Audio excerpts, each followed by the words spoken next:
Ազգային ժողովի մեծարգո նախագահ, հարգելի պատգամավորներ, Ազգային ժողովը կառավարության առաջարկությամբ այսօր գումարել է արտահերթ նստաշրջան, որի օրակարգում ներառվել է 44 նախագիծ։ Սակայն պետք է նշեմ, որ նշված նախագծերից 29 են, որոնք երկրորդ ընթերցմամբ քննարկվող հարցեր են։ Այդ նախագծերը քննարկվել եւ առաջին ընթերցմամբ ընդունվել են հունիսի 16-ից գումարված Ազգային ժողովի հերթական նիստի ընթացքում։ Օրակարգում ներառվել են նաեւ 3 համաձայնագրեր։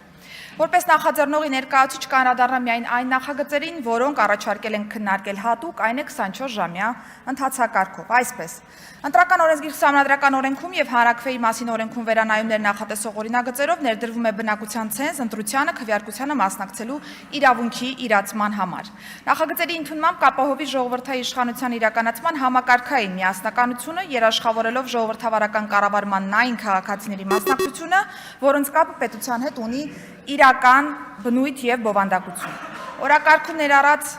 Ազգային ժողովի կանոնակարգ սահմանադրական օրենքում լրացումներ եւ փոփոխություններ նախատեսող թվով 3 նախագծերը նպատակահարմար է քննարկել հիմա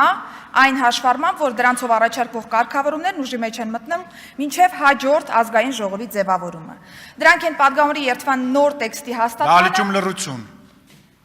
Ազգային ժողովի բացման օրվանից հետո падգամավորական էթիկային առնչվող հարցերով Ազգային ժողովի ժամանակավոր հանձնաժողովի ստեղծման, ինչպես նաև Ազգային ժողովի առաջին նստաշրջանի շարունակական եւ արդյունավետ աշխատանքն ապահովելուն ուղղված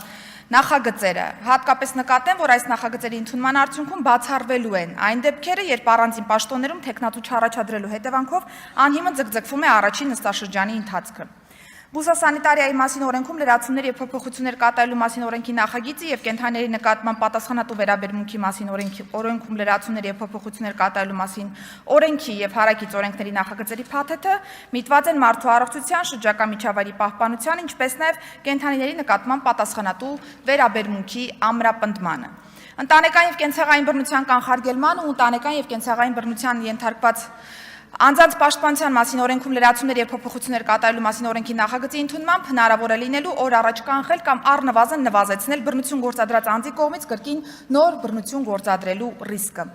Օրակարգում ներառված է նաև քրեական օրենսգրքում լրացումներ եւ փոփոխություններ նախատեսող 2 նախագիծ հարակից նախագծերի փաթեթով։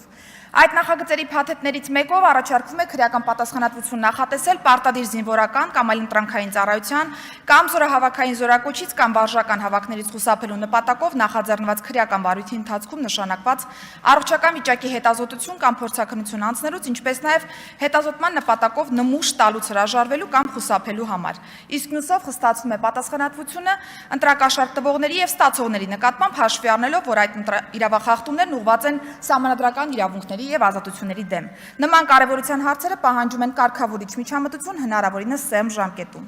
Քաղաքացիական օրենսգրքում եւ հարակից օրենքներում առաջարկվող փոփոխությունների եւ լրացումների ընդունման արդյունքում կստեղծվի իրավական հնարավորություն օրենքով սահմանված ժամկետից հետո կառուցված եւ ֆիզիկական կամ իրավաբանական անձանց սեփականության իրավունքով պատկանող հողամասերում արկա առանձին ինքնակամ կառույցների հաշվառման եւ օրինականացման համար։ Հարկային օրենսգրքում առաջարկվող փոփոխությունները կնպաստեն մասնավորապես կոնյակագործության, խաղողագործության եւ մրգային օղիների արտադրության խթանմանը։ Բացի այդ, հաշվի առնելով այն հանգամանքը, որ բարձրացվում է նաեւ ծխախոտային արտադրատեսակների ակցիզային հայտնի դրույքաչափը, նախագծի արագացված կերպով ընդունմամբ կերաշխավորվի հարկային օրենսգրքի այն պահանջի ապահովումը, ըստ որի նման դրույթները կարող են ուժի մեջ մտնել այդ օրենքների ընդունման օրը ներառող հարկային տարվան հաջորդող հարկային տարվա սկզբից, բայց ոչ շուտ, քան այդ օրենքների պաշտոնական հրապարակման օրը ներառող ամսվան հաջորդող 7-րդ ամսվա սկզբից։ Օրակարգում ընդգրկված դրոշի մասին օրենքում լրացումներ նախատեսող նախագծերի ընդունմամբ կիրականացվի եւս մեկ քայլ միտված միասնական պետական խորհրդանշական միջավայրի ապահովմանը եւ պետական խորհրդանիշների նկատմամբ